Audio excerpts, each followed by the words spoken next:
This episode is brought to you by the Jordan Harbinger Show.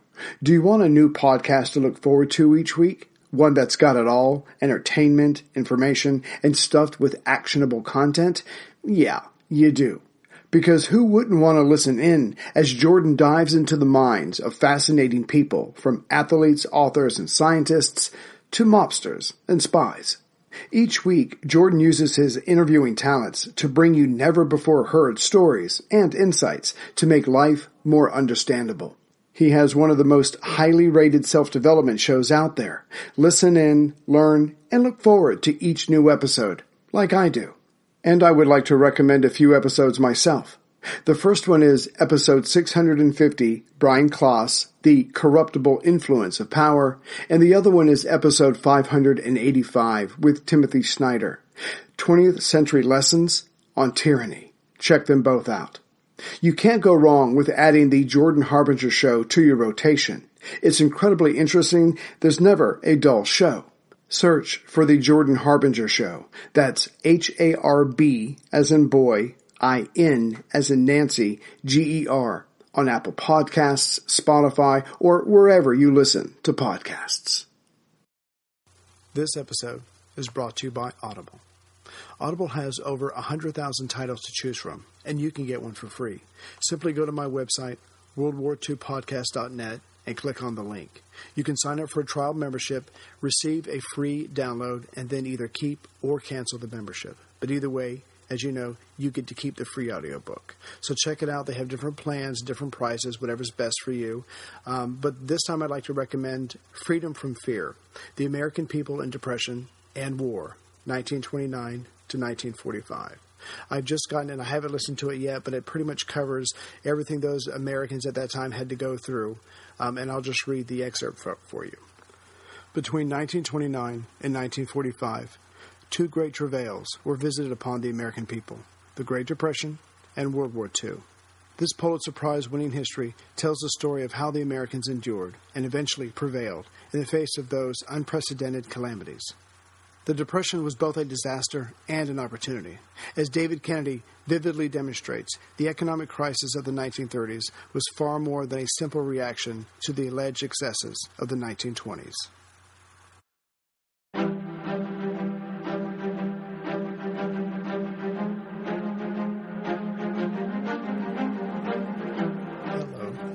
Thank you for listening to A History of World War II, Episode 36, The End of the Third Republic. Although the UN ambassador, William Bullitt, had only recently caught up with the wandering French government, who now had a home in Vichy, he would find himself saying his goodbyes and leaving the country on July 3rd. Roosevelt was not happy with the direction the new government was heading, and so would remove his ambassador and personal friend. There was nothing more Bullitt's position, influence, or love of France could do at this point to help the Allies. Still, Petain's government would be the new and legitimate government of the country, and as such, the U.S. as a neutral in the war was expected to have a representative there. Robert Murphy, the charge d'affaires, would speak for Roosevelt from now on. However, this move would turn out to be a solid division of labor for the Allies. The U.S. would deal with Petain and Vichy, the legitimate government, and Britain would deal with de Gaulle and the Free French. Operation Catapult had been successful, but it was a joyless victory. The deed done, Churchill spoke before the House of Commons on July 4th and, with profound sadness, told them of the necessary and bloody events of July 3rd. The sum total of the military action meant that Britain would be able to continue the fight, although alone. The Prime Minister did not hide his revulsion about what had occurred, but the world needed to see his resolve as well. When he was done speaking, the members all stood and cheered loudly. Was Operation Catapult a sad undertaking? Yes. Was it needed? Also yes. But that very combination bolstered the British people. Churchill later wrote, "Here was this Britain, which so many had counted down and out, which strangers had supposed to be quivering on the brink of surrender, striking ruthlessly at her dearest friends of yesterday. It was plain that the British War Cabinet feared nothing and would stop at nothing."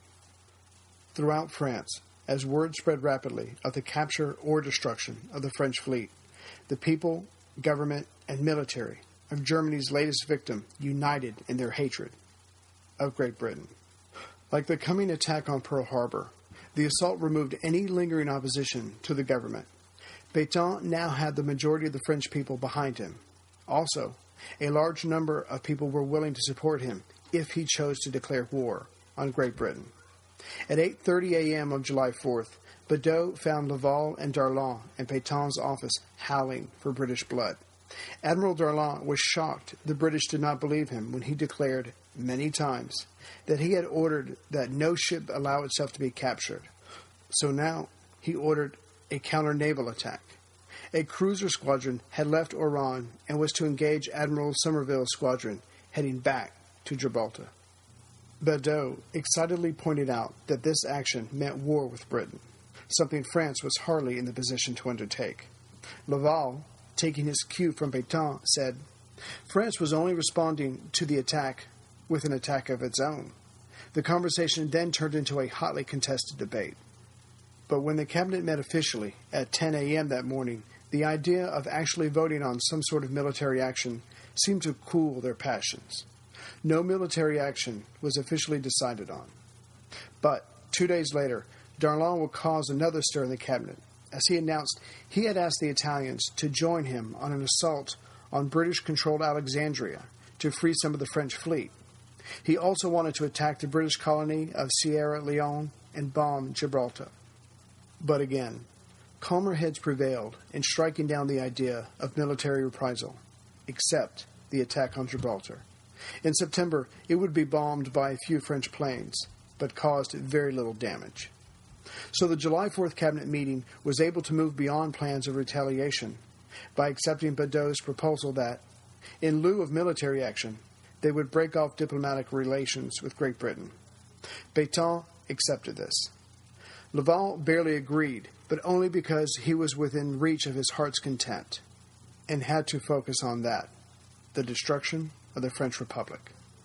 The British attack united the French behind Petain's government, and Laval would use that. The French people were open, even eager, to accept whatever Petain's government morphed into, and Laval, working with Albert, would control the final form of the new French government. With that issue behind them, Laval stood up and read out a document that he and Albert had drawn up and Petain had approved on July 2nd. It called for the National Assembly to meet on July 10th to abolish the 1875 Constitution of the Third Republic. There was only one article. Quote, "The National Assembly gives all powers to the government of the Republic under the signature and authority of Marshal Petain, President of the Council, to promulgate by one or several acts the new Constitution of the French state. This Constitution will guarantee the rights of work, of family, and of the country. It will be ratified by the Assembly, which it will set up." But before any cabinet member could say anything or start a debate, President Lebras excused himself and left. Of course, without the president there to preside, any discussion was pointless and unofficial. He apologized but told them he had to visit with the senators. But when he was alone with that body, he simply told them, Parliament must be dissolved. The Constitution must be reformed. It must align itself with the totalitarian states. If Parliament does not consent to it, Germany will impose it on us, with the immediate consequence of an occupation of all of France. The senators, stunned, did not utter a word. The battle for the very life of the French Republic had started. Laval had a small but determined group of supporters in Parliament. His opponents, the Republicans, were clearly in the majority, but had no leadership. Or rather, their leaders were being purposefully detained in North Africa. And former Premier Renaud was recovering from a serious auto accident.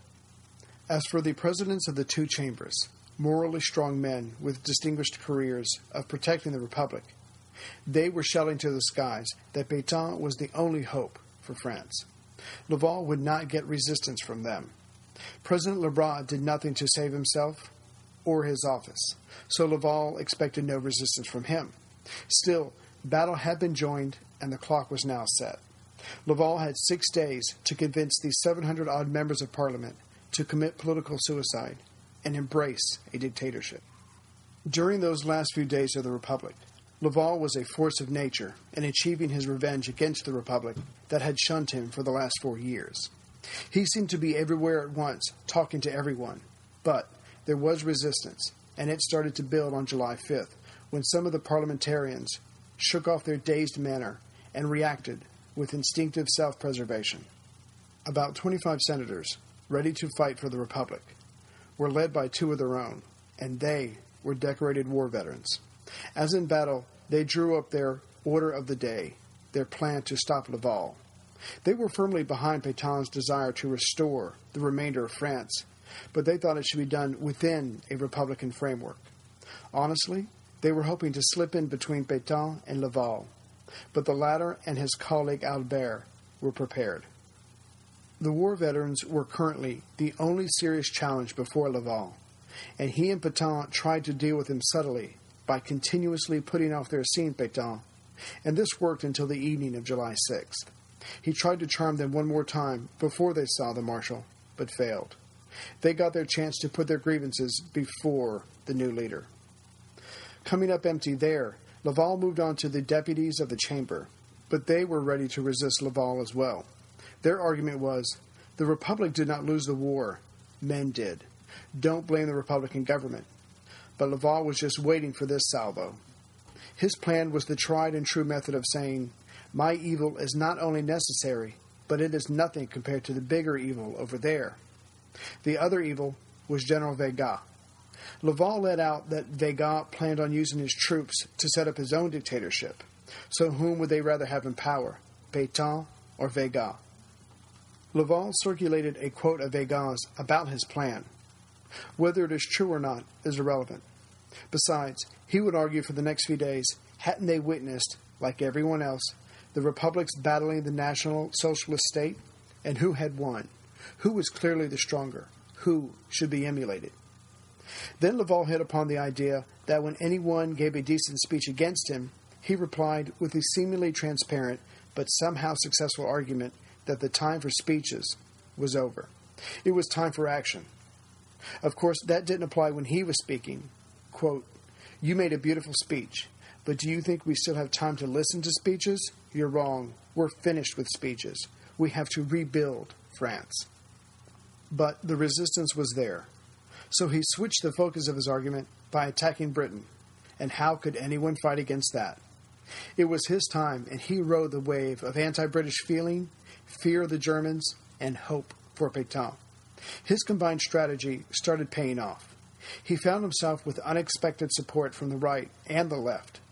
The right was happy just to be rid of the Republic, but the left supported him as well, especially the socialists. One last attempt, worthy of Laval himself, was tried to forestall Petain's twisted political architect. The few still opposed to this new France asked out loud, who would be the successor to the elderly Petain? But Laval easily sidestepped this by saying, let Petain pick, if you trust him. Again, how could they argue against that? To be sure, Laval was honest about what he was going to do, if given the chance. But that is what would make his victory even sweeter, if he could pull it off. He was destroying the Republic and manipulating them to vote for its death. He said, we are going to destroy the totality of what was. We are going to create something entirely different. Either you accept what we demand and align yourself with the German and Italian Constitution, or Hitler will oppose it on you. Henceforth, there will be only one party, that of all the French. Keep in mind that the armistice said nothing about needing to change the government. This was simply a few men, for different reasons, working towards the same selfish goal of power. It was also an indication of the degree of France's self-pitying. By July 6th, Laval had counted up the numerous agendas floating around Vichy.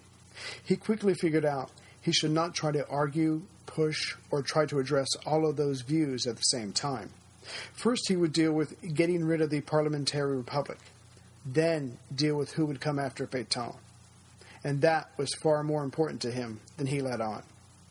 Laval spent the day in surprised but pleasant shock as he found most of the men in Parliament willing to give up their position and power. They were meeting him more than halfway. Staunch Republicans who Laval had planned to meet in battle, fell over themselves of praise of Petain and whatever Laval wanted as Petain's representative. First he met with the Senate and then with the Chamber in informal sessions, but found the same thing each time. In the Senate, the staunchest Republicans couldn't support his plan and Petain enough. The same thing occurred in the Chamber. Laval's task was turning out to be far easier than he imagined. That evening, the senatorial war veterans finally met with Petain. They had full faith in Petain and wanted to give him power, but feared Laval's dictatorship. Petain responded by saying he did not want to be a dictator, but only to control things until a peace settlement could be worked out with Germany. Then he would retire. In response to this, the senators then offered their support to make Petain dictator. Petain was pleased. "Now, that's a proposition," he said. The next day, July 7th, the senators had come back with their promises in writing. Their proposal was revised to give Petain the power he claimed to need to save France, until a peace was worked out with Germany. Petain said he accepted it, but the senators had to run it by Laval. After all, he was the government's lawyer. So off went the satisfied men to the irksome Laval. He listened to them, read their proposal, and rejected it. He threatened them by saying if their proposal, or rather their counter-proposal to what he had offered, was voted in, he would resign, and there would be nothing between Weygand, his ambition, his troops, and themselves. This threat had worked amazingly well so far for Laval, so he stuck with it. Incomprehensibly, no one even bothered to question Laval or his goals. The senators went away in a gruff, but Laval was not worried about them. He had another enemy to deal with, and this one had teeth. Pierre-Étienne Flandin, a former premier and foreign minister, was trying to make his return into public life. He had been on the outside looking in since 1936 and believed his moment had come. He offered himself up to those members of parliament who did not like Laval and bragged of his solid connections to the fascist countries to boot. Moreover, he was devoted to the Republic. In a word, he offered the two chambers a way to keep the Republic, but still put Petain in charge, as the country clearly wanted. Hey everyone, Ray here. Let me tell you something you already know. All those free trial subscriptions you see all over the place that look so tempting, well, they renew without your consent. Why? Because they can, and because businesses are counting on you to forget about that one time you clicked yes on something, and they will just keep pocketing your money. But here's the part you may not know. There's help for that, and its name is Truebill. Truebill is the new app that helps you identify and stop paying for subscriptions you don't need, want, or simply forgot about. Because companies make subscriptions hard to cancel, Truebill combats that by making their process incredibly simple. Just link your accounts and Truebill will cancel your unwanted subscriptions in one tap. And on average, people save up to $720 a year with Truebill. Don't let the corporations continue to nickel and dime you to death. And with Truebill, your Truebill concierge is there when you need them to cancel an unwanted subscription, so you don't have to. And Truebill has made my life so much easier, finding subscriptions that I totally forgot about, which left me saying, I love Truebill. So join me and 2 other million users who have saved over $100 million. Or like Matthew B., who says, in a matter of seconds, I saved $666 for the year on my DirecTV bill, saved $120 for the year on my SiriusXM bill, saved $840 a year on car insurance. So please support the show and do something smart for yourself. Don't fall for subscription scams. Start canceling today at Truebill.com/World War II. Go right now. Truebill.com/World War II. It could save you thousands a year. Truebill.com/World War II. He suggested asking Lebrun to resign and put Petain in his place as president. One can't help but wonder why those with the power wanted this. The French president had not had real power for some time. It was the premier that could offer laws to be voted on. The president, like Hindenburg in his time, had the limited job of making sure people were in place to keep the government running. But Laval was shrewd and calculating. He used the very words out of Flandin's mouth to create a trap for this upstart. Laval pretended to be as happy as everyone else about Flandin returning with his ideas. Privately, he told Flandin that Petain was ready to save the country. They just needed Lebrun to step aside. Maybe Flandin could use his newfound popularity to persuade the president to do just that. So, at 6:30 p.m. that evening, Flandin went to Lebrun's office with 2 deputies, and straightaway said to the president that he needed to step down for the good of the country. As Flandin had been out of touch for the last 4 years, he did not know Lebrun very well. The president did have many flaws. One of them was a weak will, but he was a Republican. He believed in the importance of his position, and frankly, enjoyed being the president of his beloved country. Lebrun was outraged by Flandin's demand, but he controlled his anger. He simply told Flandin no, he would not desert his post. Flandin realized he had made a mistake and an enemy. In the end, Flandin did not have the needed anger Laval had to keep to his task during moments of opposition. His determination began to slip. The following day, July 8th, Laval had heard about what happened at Lebrun's office and sensed that Flandin was weak. Now was the time to strike. Laval pretended sympathy for Flandin by offering him a post in the new government. In other words, if your plan fails, that's okay. I still have something for you. That day also saw Laval make significant progress in getting around other opposition. That morning at the cabinet meeting, a minister smugly asked Laval what he planned to do about the senatorial war veterans proposal. Laval, with his best smile and best lie, told the minister that the senators had withdrawn their proposal because he had worked out a deal with them. The cabinet minister, who believed Laval, had told some of his colleagues that now, obviously, any organized resistance was futile. So they would vote to make Laval's plan an official governmental proposal to be voted on. President Lebrun signed it without a word. And with that, the war veterans, Flandin and Lebrun were behind Laval. It was now time for the National Assembly. Laval and the cabinet then made their way to the Grand Casino, the only building large enough to hold everyone. He then read the government resolution out loud to them for the first time. It was purposefully vague. Nonetheless, there was no doubt the Republic would disappear. Questions by the deputies quickly came Laval's way, but he dismissed them by saying, "Parliamentary democracy lost the war. It must give way to a new regime, audacious, authoritarian, social, and national." This cowed some, but more questions were asked, and Laval responded by saying, yes, there would be some civilian power preserved, but if they did not vote the right way, they would end up with a military dictatorship, a Weygand dictatorship. Was Weygand a part of this, or simply being used by Laval? The truth will never be known. Then Laval shared his goal with them in a moment of complete honesty. The new French model would be based on the German-Italian example. We have only one road to follow, and that is a loyal collaboration with Germany and Italy. We must practice it with honor and dignity, and I am not embarrassed to say so. I urged it during the days of peace. The questions kept coming, but there were fewer voices now, and besides, they found their inquiries howled down by the majority. Laval was unstoppable.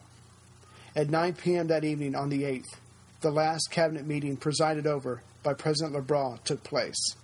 Laval had won the day. Fortune favored his bold plan, and he was the only one to even talk at that meeting. He laid out for everyone what would happen and how it would happen. The Chamber of Deputies and then the Senate would meet separately the next day on July 9th and vote on the constitutional reforms. The following day, July 10th, the National Assembly, which was both houses sitting as one, would meet. But even this official public day of July 10th would be controlled by Laval. They would all meet in the morning secretly to cover any possible disagreements and iron them out. Only then would they meet in the open. In fact, the public meeting would have no debate, the issue being decided that morning. There would only be a vote, one that would unite the party and thereby the country. During this commandment from on high, No one said a word, asked a question, or resisted in any noticeable way. At 9:30 a.m. on the morning of July 9th, the Chamber of Deputies met in the Grand Casino at Vichy. Herriot, the Speaker of the Chamber, stood and opened the session. Some thought he would take this opportunity to offer resistance, or at the very least, to throw a monkey wrench into Laval's smooth-running machine. But no. He spoke of his support for putting their country in Petain's hand. He asked everyone to approve the measure that they were about to vote on. It passed by a vote of 395 to 3. That afternoon, it was the Senate's turn. Genani, the president of the Senate, outdid Herriot in praising Petain and the need for this vote. If there had been any resistance, and it's doubtful that there was, Genani's speech squelched it. But right before the vote, Senator Bavois-Champoux said that he was personally sad to see the Republic being swept away. He braved all by saying, "It is not without sadness that we shall bid adieu to the Constitution of 1875. It made France a free country. It died less from its imperfections than from the fault of the men who were charged with guarding it and making it work."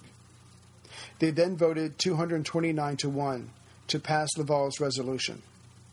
Tomorrow would be July 10th, the day of the final ceremony of the Republic. Laval told all, if they had something to say, by all means say it during the secret meeting of the morning. But Pierre Laval had one more surprise for the bowled over deputies and senators. Nothing could be left to chance. The next morning, as the deputies and senators made their way to the Grand Casino, they found themselves having to walk through a line of gendarmes and gardes mobiles, the latter with fixed bayonets, in order to enter the building. They soon found out that the gendarmes surrounded the entire structure. As if the armed men needed reinforcing, there, mixed in with their lot, were members of the anti-republican terrorist Cagoule.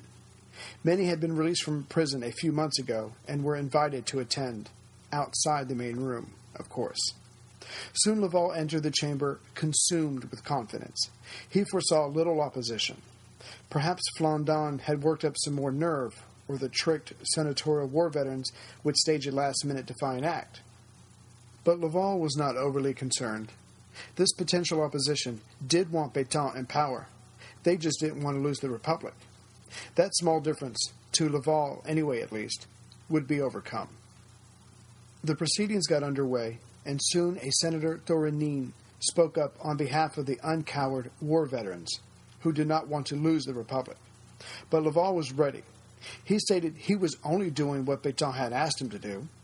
To prove it, he then pulled out a letter that the Marshal had written to him on July 7th, only 3 days ago.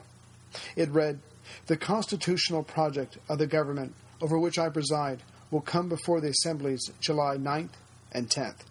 As it is difficult for me to participate in the meetings, I ask you to represent me. The voting of the governmental project submitted to the National Assembly appears to me to be necessary for the salvation of the country." And because almost every man in the room had spent the last few days or weeks praising Petain as the only hope for France, how could they now attack his plan to save their country? The game was over. Laval then launched into the greatest speech of his career. One reason for this speech was to chew up as much time as he could in the session to avoid any more debate. But another reason, perhaps the stronger one, was that Laval knew he had won, and this was his moment. He spoke of the Republic that had kept him out of power for years. The response was applause. He said the greatest crime was the declared war. More applause. Without having been prepared, there were more applause. Either diplomatically, they interrupted him with applause. "Listen to me," he continued. "I speak without passion, but you well know we did not know why we were fighting." Some cried, "For England!" Applause drowned out all other sound. When things calmed down enough, but just barely enough, he brought out the French Republic's foreign policy mistakes over Austria, Czechoslovakia, Danzig, and then Poland. And France found herself in the war. He said the republics took on the dictators and lost. The consequences are what you see here, and the conclusion is the strength of the National Socialists versus the weakness of the republics. Then he moved on to Britain. His anger only grew. Be assured, we do not intend to declare war on England, but we are going to return blow for blow. More applause. I'm going to give you the facts. England dragged us into war. Then, having dragged us in, she did nothing to help us win it. More applause. We were considered as her mercenaries. And, of course, this led up to Mers el-Kabir. It was not a battle which His Majesty's Navy gave us. It was murder. Stronger applause. He then talked of how he had tried, although he was out of office, to line up France with Germany and Italy. He then spoke of the dictator's ability to restore love of country. He had the members as an audience where he wanted them.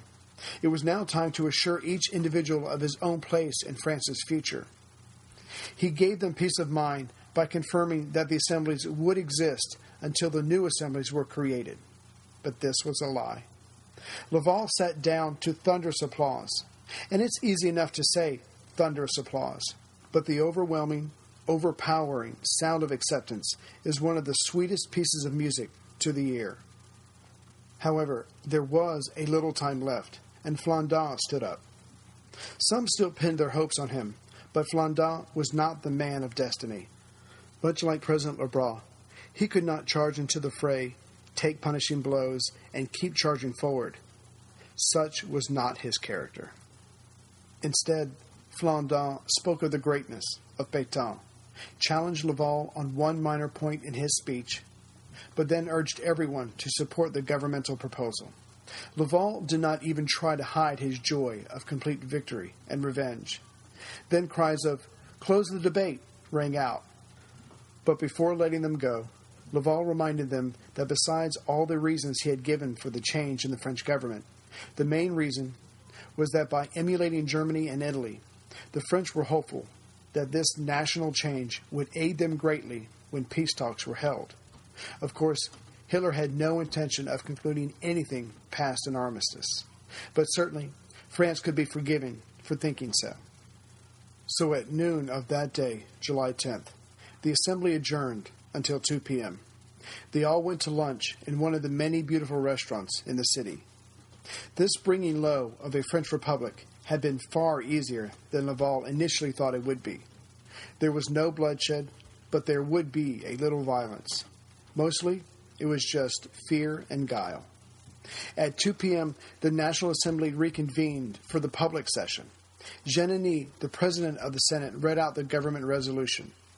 The National Assembly gives all powers to the government of the Republic under the authority and signature of Marshal Petain to promulgate by one or several acts a new constitution of the French state. This constitution will guarantee the rights of work, family, and country. It will be ratified by the nation and applied by the assemblies which it will create. So, the resolution gave Petain the power to draw up a new constitution, but nothing more. He could not input his details or ideas, but simply to preside over the act of creating a new framework of government. But Laval would waste no time in creating Petain's power. Before there could be any more forward movement of the session, Herriot demanded the right to read a statement from those ministers still trapped in North Africa. Laval was smart enough to let the statement be read. Refusing it would give it life, but letting the detained men vent their frustration promised it a quick death. The assembly was simply not in the mood to really hear what was said, and so it came to nothing. Laval quickly got on with his business of the day. First, he had a senator put forward the motion that to approve the proposal, all that was needed was a majority of the votes of the deputies in attendance, and not of the total number. This was a shrewd move, as there were about 200 deputies missing, including those in North Africa. Genini tried to rule against this as a passive way to stop the entire vote, but the motion was quickly voted on and approved. It seemed sheer volume negated due process. The next motion, and this was a stroke of genius in its simplicity, was to call for the governmental proposal to be voted on first, ahead of the war veterans' counterproposal and another second counterproposal. If the governmental proposal passed, the other two bills would not even be voted on, as they would be negated. This was another highly irregular proposal, but the Assembly, in its current mood, approved it. So the governmental proposal was sent to a committee to be voted on before it could be put to the full Assembly. This was merely a formality and should have been straightforward and quick. However, while the committee was alone, Laval had put in the proposal a demand that Petain, besides given the power to make a new constitution, would have all executive and all legislative powers to govern the country. But here's the trick. Laval wanted it not as a part of the proposal to be voted on, but only on the report of the committee. This way, it was attached, and if the proposal was approved, so too would this report be made law. Soon, a little after 5 p.m., the National Assembly reconvened to hear the Joint Committee's report and to vote. Supporters of Laval started yelling, "Vote, vote, vote." Genani saw one last chance to allow someone to speak out against this motion. He called on anyone who wanted to explain their reasons for the vote they were about to cast. This was a method used by those who were about to vote against a coming motion. But when one man stood up to explain his reasons for his coming negative vote, he was shouted down. His supporters, numbering about 30, tried to shout to let him talk, but they themselves were drowned out by 400 other voices.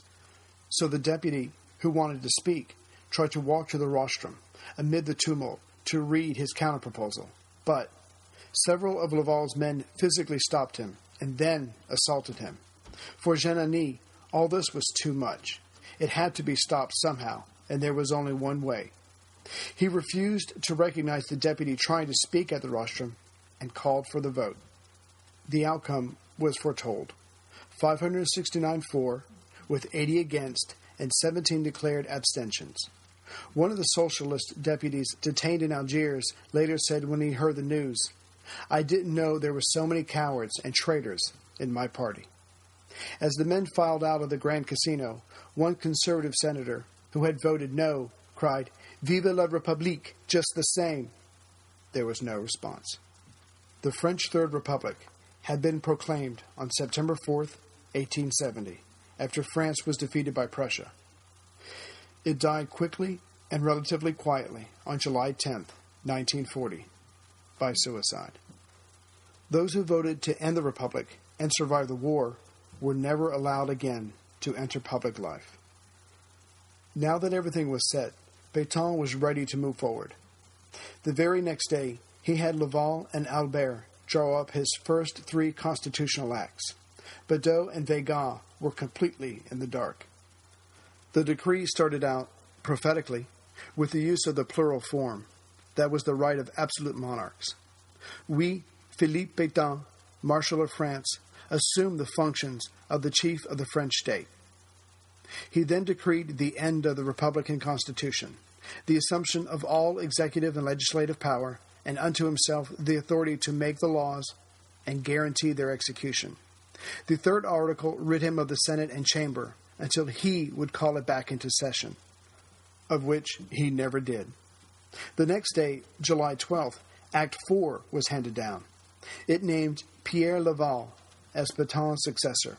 At first, Petain did not want Laval to follow him, but from Bedeau's notes, it seems that Laval had a very frank conversation with the Marshal that probably went along these lines. "Look, I did all this for you, and now it's your turn to do something for me." The 4th act of Petain's regime made the succession official. There only remained one obstacle before Marshal Petain of France, and that was the current president of France, Albert Lebrun. Petain called him in and told him it was now time for him to go. But he shouldn't have worried. Lebrun made it clear he was ready to step down and be a loyal Frenchman to the Petain government. Thus, the last vestige of the Third Republic was no more. Hey everyone, Ray here. I've never told you this before, but I live in a cove. It's very nice, but everyone around me is retired, and they spend hours every day on their lawn, which always leaves my yard bringing up the rear. But now I have a ringer, that being Sunday lawn care. This year will be different. Yes, spring is here, and it's time to get the lawn ready and keep it looking great. Again, I'll be leaning on Sunday to help me, and if you should give them a try, like me, you'll not have to worry about chemicals. Your lawn will look great, and your family will be safe.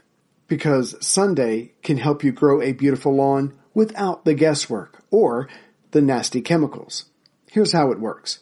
When I signed up for Sunday, their lawn analysis tools created a personal nutrient plan delivered right to my door when I need it.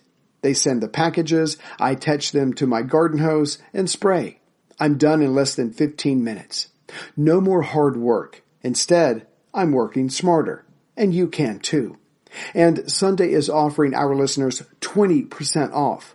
Full season plans start at just $129, and you get 20% off at checkout when you visit getsunday.com/World War II. That's 20% off your custom plan at getsunday.com/World War II. Petain was eager to move forward, but he could not simply forget the past.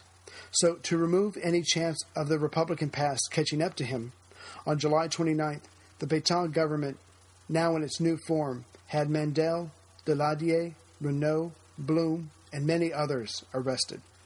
Petain claimed not to want their lives, but to make them answer for their mistakes, and taking France to war. To give some sense of closure to the French, who will live on in our story, but mostly as pawns in someone else's game, the following players met their ends in vastly different ways. After the war, Petain and Laval were tried for treason, found guilty, and sentenced to death. However, the provisional president, General Charles de Gaulle, commuted Petain's sentence to life imprisonment on the island of Ué. He died there on July 23, 1951. He was 96 years old. Pierre Laval was executed by a firing squad at a prison on October 15, 1945. He was 62 years old. General Vega was arrested at the end of the war, but his trial fell through, and he lived in Paris, writing his memoirs and history books. He also wrote in several newspapers and passively attacked Renault and de Gaulle. And of course, he spent much of his time strenuously defending his past actions. He died in Paris on January 28, 1965, at the age of 98. Admiral Darlan would eventually become the head of Petain's government and collaborated closely with the Germans. But on Christmas Eve in 1942, as it became uncertain that Germany would win the war, he was in the midst of switching to the Allied side when he was assassinated. He died in Algiers. Raphael Albert, Laval's partner, was condemned to death in absentia, but he flew away to Spain and was never brought to justice, as Spain was still governed by a dictator, and he lived out a very long life. Badeau tried to make for Spain as well, but was caught and arrested. In 1947, he was sentenced to 5 years of hard labor, but was released after a single year. As for the resistors, Mandel's sad story has already been told. Daladier re-entered politics after the war for a short time, and then retired. Paul Renault re-entered politics as well, but spent literally the rest of his life writing books, explaining his choices, and justifying his decisions. He regularly crossed pens with Vega in the French newspapers. He gave as good as he got. He died on September 21st, 1966. He was robust and active to the last. As for General Charles de Gaulle, who we are certainly not finished with in telling this story, a little should be mentioned now. As the head of the Free French forces, he was in Paris for its liberation in August of 1944. He became the head of the provisional government set up soon after, and then the head of the elected government in November of 1945. But strangely, he retired in 1946. He would go on to accomplish many amazing things in the future that would help France regain some of its soul and old grandeur. But that is another story. The War of France was over. German-controlled territory spanned from the North Cape above the Arctic Circle to Bordeaux, France, from the English Channel and Atlantic to the River Bug in Poland. This was the pinnacle for Hitler's Third Reich thus far. He nor the Wehrmacht had known defeat. So, if it was possible for a madman like Hitler to be happy, surely this was one of those moments. The German General Staff was certainly enjoying themselves as well, congratulating each other, while many among their ranks received promotions personally from their Führer. I'm sure there were many cigars passed out and toasts offered, especially to men on the rise like General Rommel. But still, their eyes quickly left France, passed by Britain, after all, that was Hitler's diplomatic puzzle to unravel, and focused on Russia, more specifically on the Balkans, which are directly east of Italy, and the Baltic states of Estonia, Latvia, and Lithuania. Was Russia merely taking advantage of the land grabbing of the times, or something more? Hitler had always had a respect-hate relationship in his heart and head when it came to that island nation across the Channel. There was so much to admire about their cousins across the water. And although Hitler had said for years he had no wish to attack, invade, or destroy England, as he referred to it, it was maddening for him when Churchill, London, and the rest would not acknowledge German mastery of Europe. Could they not read a map? Could they not see reality or accept it? Could they not appreciate it that the Nazi warlord had no intention of making London look like Warsaw or any of the other conquered capitals? And that's what it came down to for Hitler after France fell. Couldn't Great Britain see the superiority of the new greater Germany? After all, for the English to go on struggling was unthinkable. The odds were overwhelming. They had been beaten twice, in Norway and in northern France, and their country was yet untouched by the Luftwaffe or by the mighty Blitzkrieg. Surely reason had to insert itself before they lost everything they held most dear. On June 28th, Pope Pius XII quietly offered his mediation for a just and honorable peace. Soon after that, the King of Sweden urged both leaders to find a way to work out their differences before more innocent blood was spilled. Hitler, for his part, tried to use this momentum for peace and made speeches that Britain could have peace if they wanted it and if they accepted the remade Europe. But all this was above the surface. The Nazi leader also worked behind the scenes to bring Churchill to the negotiating table. German money was spent in the U.S. newspapers to persuade the people there to urge Britain to accept what was and demand peace from their leaders. Of course, while all this was going on, Churchill worked above and below the surface to affect the outcome of the war, but in the exact opposite direction from Hitler's. Peace was not possible because there was no peace. Hitler would put out feelers, and Churchill would attempt to crush them. Simply, the British would not give in or give up. Churchill replied to the King of Sweden, "Before any such requests or proposals could even be considered, it would be necessary that effective guarantees by deeds, not words, should be forthcoming from Germany, which would ensure the restoration of the free and independent life of Czechoslovakia, Poland, Norway, Denmark, Holland, Belgium, and above all, France." So slowly, as Hitler waited throughout June and early July, it dawned on him, mad as the idea was, that Britain would not sue for peace. On July 1st, Hitler told the new Italian ambassador that he, quote, could not conceive of anyone in England still seriously believing in victory, end quote. However, clearly that was the case. In fact, Hitler had not even bothered to order the German General Staff to begin preparatory work on drawing up an invasion plan for Britain. But that was about to change. On July 2nd, the first directive touching England was issued by the OKW.